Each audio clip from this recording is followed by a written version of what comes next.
He wants strong engines like us.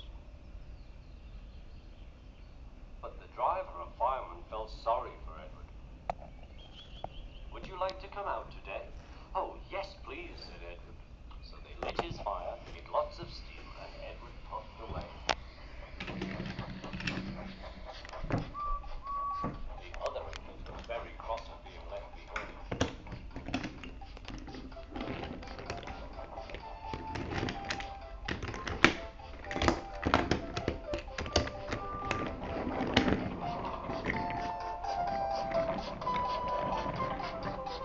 Edward worked hard all day. The coaches thought he was very kind, and the driver was very cross.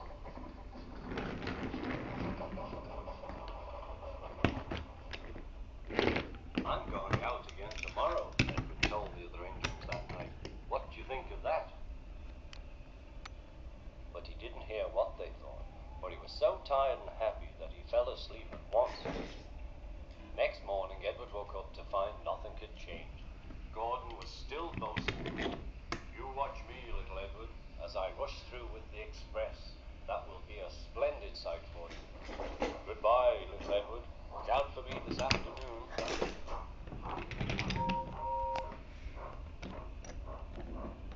Edward went off to do some shouting. Edward liked shouting. It was fun playing with trucks. Come on quietly and give them a push. Then he would stop and the silly trucks would go bump into each other. What? They cried. Whatever is happening?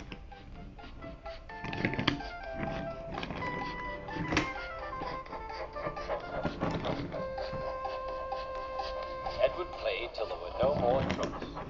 Then he stopped to rest. Presently he heard a whistle. Gordon was very cross.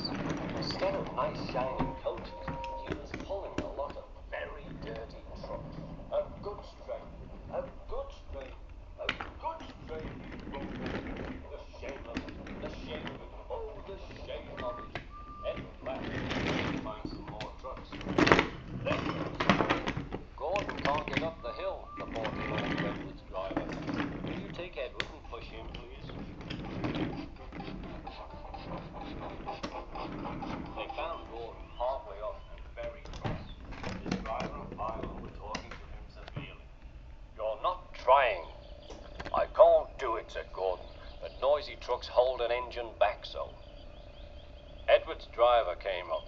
We've come to push. No use at all, said Gordon. You wait and see, replied Edward's driver. They brought the train back to the bottom of the hill.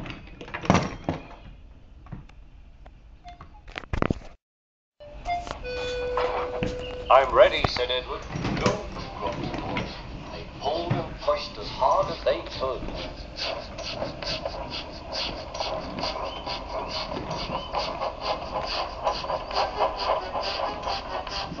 I can't do it. I can't do it.